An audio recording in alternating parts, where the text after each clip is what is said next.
You may pair off, and I would like for you to focus on creating the fire spell slip," Mrs. Janik was saying. It was difficult for Laric to remember what else she had said before that. He shifted at his desk, looking down at his notebook. He was supposed to be taking notes in it, but had only ended up doodling. One of his pictures was something he'd never seen in real life, though had read plenty of stories about. "Laric!" Malcolm hissed from behind him. "Are you paying any attention?" "What was that?" Laric pushed his chair away from his desk, and he looked back to see that Malcolm had gathered his notes. Malcolm, his oldest friend, was far more studious than he was, but that was for several reasons, not the least of which was that Malcolm had far more potential than Laric did. All the teachers believed that Malcolm would one day graduate and be invited to train at the Mage Academy. "She told us that we're supposed to get together and practice," Malcolm said. "I was just wondering if you wanted to do that. You don't even have to do anything."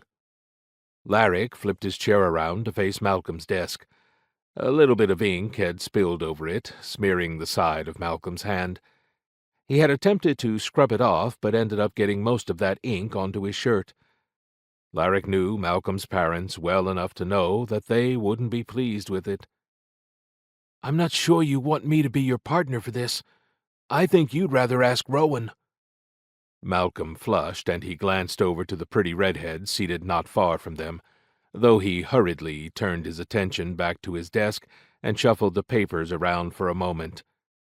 "I need to practice the spell slips," he said. "Well, I need to practice the fire spell slip in particular. I don't have it quite right."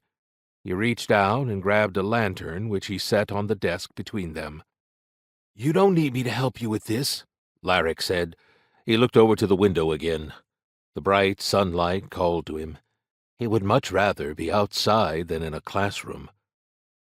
"Just let me try it," Malcolm said. "I'm not stopping you. You just need to sit there." All around them, the class began to practice their spell slips. Some were like Malcolm, far more studious than Laric, and wanting to improve themselves because they believed they could one day attend the Mage Academy, and they needed Mrs. Janik's permission to progress and pass on to the next level. Others were less motivated, but that didn't mean they weren't talented. In fact, quite a few of Laric's classmates were quite talented with their magical ability, nascent as it was. He began doodling on the page while Malcolm worked. "You're going to distract me," Malcolm muttered. "Nothing I'm going to do will distract you from anything you're trying to do," Laric said. "So just keep at it." He tapped his pen on the page, and some of the ink began to sputter just a bit. That was no good. The ink was making his drawing look less like a dragon and more like a blob. Laric hurriedly added wings and a tail, and even tried to add a curl of fire. As he did, Malcolm let out a soft curse.